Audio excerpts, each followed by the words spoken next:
Alors, dans cette vidéo, nous allons voir comment calculer des limites de suite avec ici différents cas qui vont nous permettre de voir différentes méthodes et ces différents cas couvrent la plupart des méthodes que l'on va avoir à utiliser quand on fait des calculs de limites de suite.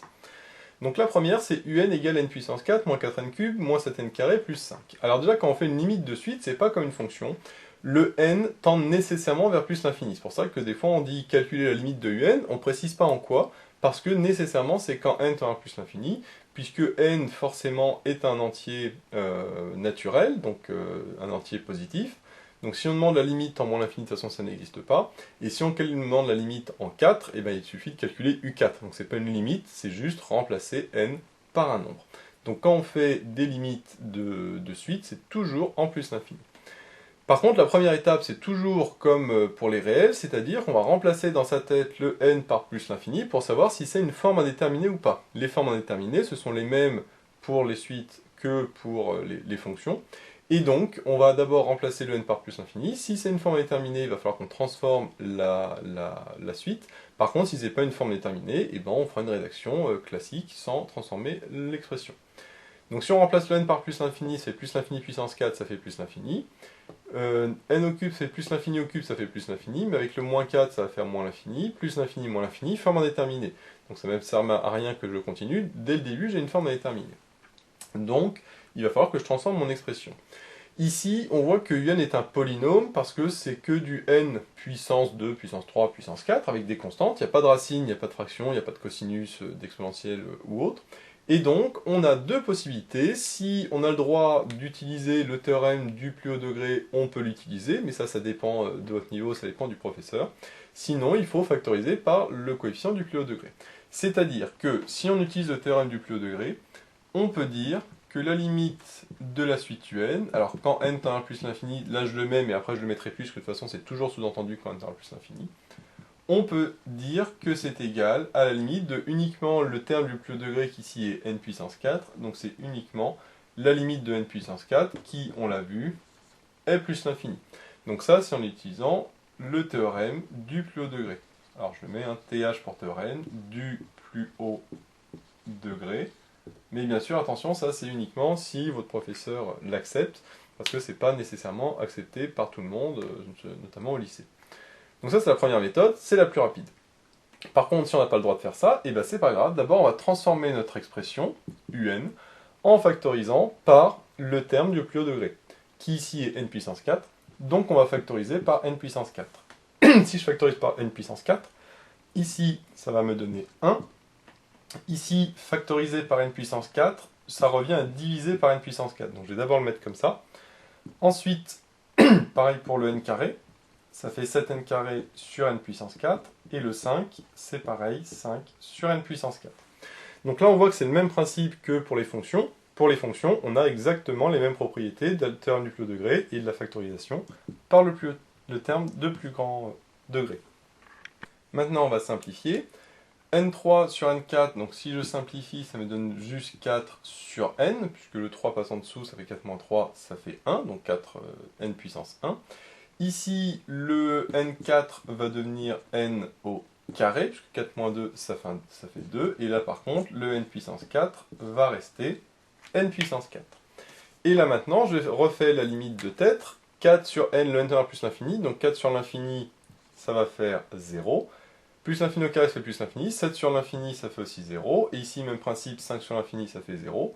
Par contre, j'ai le 1, 1 moins 0, plus 0, tout ça, ça fait 1. Donc, c'est-à-dire que la parenthèse tend vers 1. Par contre, le n puissance 4, lui, tend vers plus l'infini fois 1, ça fait plus l'infini. Donc, ce n'est plus une forme indéterminée. Donc là, maintenant, au niveau de la rédaction, on peut dire, soit on dit de chaque bord, chaque terme, limite de ça égale 0, limite de ça égale 0, etc. Sauf que là, ici, comme c'est assez évident, il n'y a pas besoin forcément de le préciser. Donc la limite de tout ça, c'est égal à 1, parce que j'ai 1 moins 0 plus 0. La limite de n puissance 4 est égale à plus l'infini. Et donc, par produit, parce que ici c'est un fois, par produit, la limite de un est égale à plus l'infini. Donc voilà, bien sûr je trouve la même conclusion, hein. C'est exactement le même principe. Donc ça c'est pour le premier cas, quand on a un polynôme, soit théorème du plus haut degré, soit la factorisation par le terme du plus haut degré. Maintenant pour le deuxième cas, eh ben, on voit qu'on a exactement le même principe. J'ai encore une forme déterminée, puisque là ça me donnait l'infini avec moins, ça va faire moins l'infini. Par contre, ça va donner plus l'infini. Moins l'infini plus l'infini, c'est une forme déterminée. Donc je ne peux pas faire directement. Par contre, encore une fois, j'ai, alors non pas un polynôme, parce qu'ici il y a une racine, donc je ne peux pas faire vraiment le théorème du plus haut degré. Donc je vais plutôt faire la deuxième méthode, qui est la factorisation. Là encore une fois, j'ai pas de fraction ou autre, donc je m'embête pas, je factorise par le plus haut degré. Donc si je factorise par le plus haut degré, qui ici est n cube, donc ça fait n cube facteur 2. Moins 5 n cube, si je factorise, ça me fait moins 5. Le 2n racine de n, je vais écrire 2n racine de n sur n cube, et le moins 8, ça me donne moins 8 sur n cube. Comme tout à l'heure, je simplifie, le moins 5, je ne touche pas. Alors n cube, il va se simplifier avec le n carré, ça va faire 2 racines de n sur n carré, moins 8 sur n cube. Alors là, c'est pas suffisant, puisque on voit que au numérateur, ça fait plus l'infini, parce que racine de plus l'infini, ça fait plus l'infini, sur plus l'infini. Donc j'ai plus l'infini sur plus l'infini, c'est toujours une forme déterminée. Donc il va falloir que je simplifie le carré avec le racine de n, et pour ça, je vais écrire que n carré, c'est n fois n. L'intérêt, c'est que le n, le premier par exemple, je sais que c'est racine de n au carré. N, c'est comme racine de n au carré.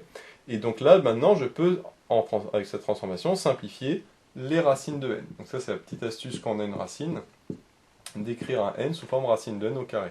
Donc au numérateur, il me reste juste 2. Et là, racine de n au carré, j'ai simplifié avec le n du dessus. Donc il me reste juste racine de n fois n.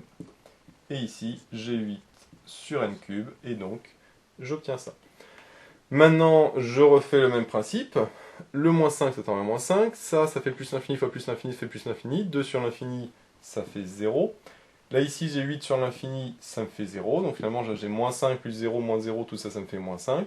Avec le n cube qui, lui, tend vers plus l'infini. Attention, c'est plus l'infini fois moins 5. Donc là, au contraire, ça va tendre vers moins l'infini. Donc attention que ici, il y a le moins 5 qui, lui, est négatif. Donc ça ne va pas tendre vers plus l'infini, mais vers moins l'infini. Donc au niveau de la rédaction, même principe. La limite de moins 5 plus 2 sur n racine de n, moins 8 sur n cube, ça c'est égal à moins 5. La limite de n cube, c'est égal à plus l'infini. Encore une fois, je mets pas limite quand n tend à plus l'infini, c'est toujours sous-entendu. Mais normalement, bien sûr, sur la copie, on le met. Et là, par produit, donc je mets pp pour dire par produit, la limite de un est égale, attention, à moins l'infini, puisque c'est plus l'infini, fois moins 5. Donc là, exactement le même principe que pour le premier, sauf que, bien sûr, attention, ici j'ai une racine, et donc il y a la petite subtilité en plus pour simplifier la racine, qui est qu'il faut écrire une racine sous forme racine de n au carré, afin de pouvoir la simplifier. Ensuite, pour le troisième exemple, donc là c'est un petit peu pareil, mais sous forme de fraction, c'est-à-dire que j'ai une fraction sur une fraction, et là de toute façon, encore une fois c'est une forme déterminée, parce que là j'ai plus l'infini moins l'infini, donc de toute façon ça va faire l'infini, et de toute façon, là au-dessus j'ai l'infini sur l'infini, donc ça va faire, ça fera une forme indéterminée. Donc, même principe, si je fais le théorème du plus haut degré, là j'ai le droit puisque j'ai uniquement des polynômes, je peux dire que la limite de un c'est égal à la limite de, je garde au-dessus le plus grand qui est 3n carré, en dessous je garde le plus grand qui est 7n, donc ça fait, après simplification, n carré n, ça fait 3n sur 7, et la limite de 3n sur 7, 3 fois plus l'infini ça fait plus l'infini, divisé par 7 ça reste plus l'infini. Donc on voit qu'avec le théorème du plus haut degré, c'est-à-dire en gardant uniquement les plus grandes puissances, c'est extrêmement rapide. Sauf que bien sûr, ça c'est uniquement si on a le droit d'utiliser le théorème.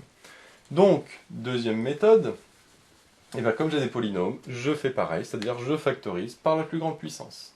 Donc au numérateur, je vais factoriser par n carré, et au dénominateur, je vais factoriser par n. Bien sûr, on n'est pas obligé de factoriser par la même puissance en haut et en bas, on factorise par la plus grande puissance de chaque terme. Donc là, je vais aller un petit peu plus vite pour la factorisation, parce qu'on a vu un petit peu sur les deux premiers exemples ce que ça donnait. Donc le n carré, si je factorise 3n carré, ça donne 3. Ici, le n, 7n, ça fait n sur n carré, ça fait 7 sur n. Et le moins 6, lui, c'est moins 6 sur n carré. Donc là, je vais directement à la dernière étape, où j'ai tout simplifié. Et là, si je développe, ça me donne n carré sur n, ça me donne bien n, donc c'est bon. Le n, si je factorise, ici, ça me donne 7. Le plus 5, ça donne 5 sur n. Et par contre, là, ce qu'il faut que je simplifie, c'est les termes que j'ai factorisés, c'est-à-dire n carré et n. Si je factorise n carré et n, enfin, je simplifie, le n carré devient n, et en dessous, le n disparaît. Donc ça fait 3 moins 7 sur n, moins 6 sur n carré. Et en bas, le n a disparu, parce que je l'ai simplifié, il me reste 7 plus 5 sur n. Maintenant, je refais deux têtes, ça tend vers 0, parce que 5 sur l'infini fait 0 plus 7, ça fait 7, donc ça fait 7. Là, de la même manière, 0, 0, donc ça va faire 3. Donc pour l'instant, ça me fait 3 sur 7. Et là, ici, le n tend à plus l'infini, et donc plus l'infini fois 3, ça fait plus l'infini, divisé par 7, ça fait plus l'infini. Donc au niveau de la rédaction, la limite de 3 sur 7n moins 6 sur n carré, donc ça fait 3. La limite de n, ça c'est égal à plus l'infini. La limite de 7 plus 5 sur n, ça c'est égal à 7.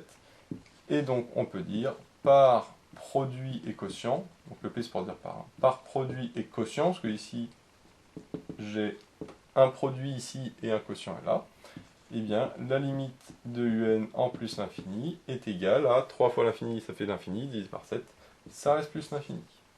Donc comme on le voit, au niveau de la rédaction, c'est toujours pareil. Une fois que j'ai transformé mon expression, après j'ai uniquement à écrire les différentes limites que j'ai fait de tête, et à ce moment-là, ça me donne le résultat, juste en disant par produit, par quotient, par somme, par différence, etc.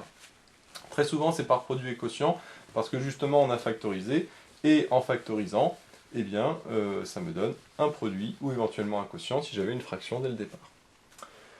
Maintenant le terme d'après. Donc pour la suite d'après, donc là j'ai encore une fois du n carré au numérateur et au dénominateur, donc j'ai une fraction, mais je n'ai pas de polynôme puisque ici j'ai un cosinus n en plus, donc c'est pas un polynôme. Donc je ne peux pas utiliser le théorème du plus haut degré, par contre je peux faire la même chose que précédemment, c'est-à-dire factoriser par la plus grande puissance. Et donc je factorise au numérateur par n carré parce que c'est la plus grande puissance, et au dénominateur aussi par n carré parce que c'est la plus grande puissance. Donc si je factorise par n carré, ça me fait n carré facteur 2, donc le n carré ça me donne 1, et le 3 cos n, ça donne 3 cos n sur n carré. Au dénominateur, je factorise aussi par n carré, la plus grande puissance, moins 7n carré ça me donne moins 7, et le plus 2 me donne 2 sur n carré. Maintenant, je vois que les n carrés, je peux les simplifier, donc je le fais tout de suite, comme ça je gagne une étape, et donc n carré, ça se simplifie, il me reste uniquement ça. Maintenant, là, ici, si je fais deux têtes, ça fait l'infini au carré, ça fait l'infini. 2 sur l'infini, ça fait 0. 0 moins 7, ça fait moins 7. Donc en tout, ça fait moins 7. Là, le problème, c'est que j'ai cos n sur n carré. Le n carré dans la plus l'infini, mais cos n, et bien ça n'a pas de limite. Puisque un cosinus, si on le trace dans un repère, ça donne quelque chose comme ça. Ça, c'est cosinus. Sinus fait la même chose. Donc on voit qu'il n'y a pas de limite parce que ça n'arrête pas d'alterner.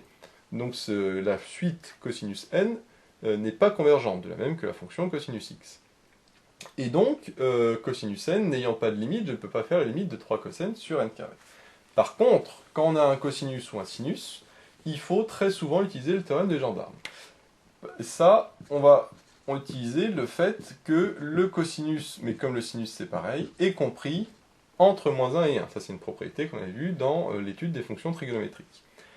Comme le cosinus est compris entre moins 1 et 1, et que n carré est strictement positif, puisque le n tend vers plus l'infini, donc on va supposer que n est non nul, je peux donc diviser chaque terme par n carré, parce que c'est non nul, et en plus comme c'est positif, je ne change pas le sens de l'inégalité. Mais là, maintenant, moins 1 sur n carré, ça tend vers 0, parce que ça fait moins 1 sur l'infini, et 1 sur n carré, de la même manière, ça fait 1 sur l'infini, ça tend vers 0. Mais si chaque terme tend vers 0, d'après le théorème des gendarmes, je sais que le terme du milieu tend vers 0. Donc cosinus n sur n carré, je sais que ça tend vers 0. Donc je ne connais pas la limite de cos n, par contre je sais que cos n sur n carré, ça tend vers 0, d'après le théorème des gendarmes. Donc là, au niveau de la rédaction, parce que là ici, ça c'est pas terrible comme rédaction bien sûr, je vais dire que la limite de moins 1 sur n carré, donc le terme de gauche, est égale à la limite de 1 sur n carré, donc le terme de droite, qui sont tous les deux égales à 0. Donc, d'après le théorème des gendarmes, donc j'abrège en mettant le TH, théorème, le théorème des gendarmes, qu'on appelle aussi le théorème d'encadrement. La limite du terme du milieu, c'est-à-dire cosinus n sur n carré, est égale à la même limite qu'à gauche et à droite, c'est-à-dire 0. Donc j'ai la limite de cos n sur n carré qui est égale à 0. Donc si je rajoute le 1, ça me fait que la limite de 1 plus cos n sur n carré, ça fait 1 plus 0, donc ça fait 1.